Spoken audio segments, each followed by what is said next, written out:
بات سن لی میں نے آپ کی، سمجھ لی۔ اس بارے میں یہ وضاحت کر دوں، سب لوگ سن رہے ہیں اور میری یہ آواز میں چاہتا ہوں کہ مشرق مغرب کے مسلمانوں تک پہنچے کہ جو لوگ اللہ کے رسول کو مانتے ہیں اور آخری نبی مانتے ہیں وہ سارے ایک امت ہیں، بھائی ہیں۔ ان میں بے شک کتنے فرقے ہیں، کوئی کچھ سمجھتا کوئی کچھ سمجھتا، جو کچھ انہوں نے بیچاروں نے سنا اس پر لگے ہوئے ہیں۔ اس کی وجہ سے کسی کو کافر قرار دینا، اس کو قتل کرنے کا فتویٰ دینا بالکل غلط ہے۔ اس سلسلہ میں ایک حدیث ہی میں پیش کر دوں، اس سے ہی مسئلہ حل ہو جائے گا کہ سیدنا ابو بکر صدیق رضی اللہ عنہ کا زمانہ تھا خلافت کا، تو ان کے سامنے ایک شخص نے انہیں گالیاں دی، وہ غصے میں آ گئے۔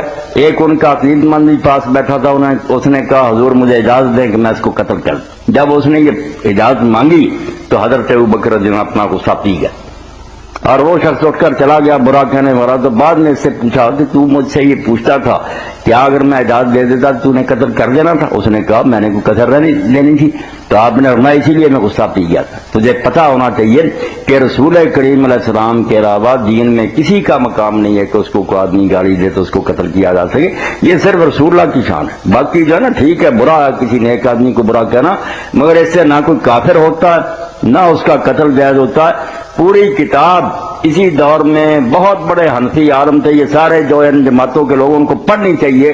علامہ شامی جن کی رد المختار کے بغیر کوئی حنفی عالم کام نہیں کر سکتا، انہوں نے ایک پوری کتاب لکھی اس پر، سلطنت عثمانیہ تھی اس وقت ترکی کی، تنبیہ الولاۃ والحکام، کہ خبردار صحابہ کو گالی دینے والے کو کوئی قتل نہ کرے جہنم چلے جاؤ گے۔ یہ مرتبہ صرف حضور کا، مفصل کتاب حوالوں کے ساتھ۔ اس نے کہا یار قتل کوئی معمولی بات ہے، اگر کوئی نادان جو اس نے سنا اس کی وجہ سے سمجھتا کہ انہوں نے برے کام کیے تو برا کہتا وہ جانے اور اس کا اللہ جانے، تم کیوں قتل کرتے؟ رسول اللہ کو گالی دے گا کوئی مسلم مرتد ہو جائے گا، وہ واجب القتل ہو۔ سیدھی سی بات میں نے عرض کر دی ہے، اس لیے صحابہ کرام کے ہم فدائی ہیں، دیوانے ہیں، مگر ہمیں ان کے فتویٰ کو سامنے رکھتے ہوئے نہ کسی کو قتل کرنا چاہیے نہ کافر کہنا چاہیے۔ حضرت عثمان رضی اللہ عنہ کا جنہوں نے محاصرہ کیا تھا اور قتل کیا، یہ تو زبان سے گالی دے وہ قتل کیا، مگر صحیح بخاری میں آتا ہے کہ عبید اللہ ابن ابی ابن الخیار آئے، انہوں نے کہا امیر المومنین ان لوگوں نے مسجد پر قبضہ کر لیا، وہ نماز پڑھاتے ہیں، ہم آپ کو امام برک مانتے ہیں، ان کے پیچھے نماز پڑھے؟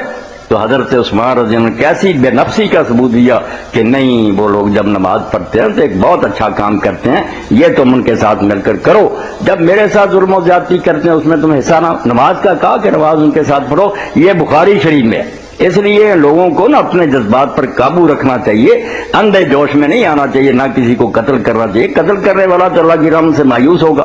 قتل صرف 3 چیزوں پر اسلام میں کیا جا سکتا ہے، کوئی شخص اسلام چھوڑ دے، کہے حضور کوئی نبی نہیں ہے، یا شادی شدہ زانی ہو اس کو سنسار کر سکتے، یا اس نے قتل کیا ہو تو خون کا بدلہ خون، اس کے علاوہ کسی کو قتل نہیں کرنا چاہیے۔ حضور نے فرمایا یہ آئیں گے قاتل اور ماتھے پر لکھا ہوگا آئس من رحمت اللہ، کہ یہ اللہ کی رحمت سے بالکل نا امید ہے، کوئی انہیں جنت نہیں ملے گی۔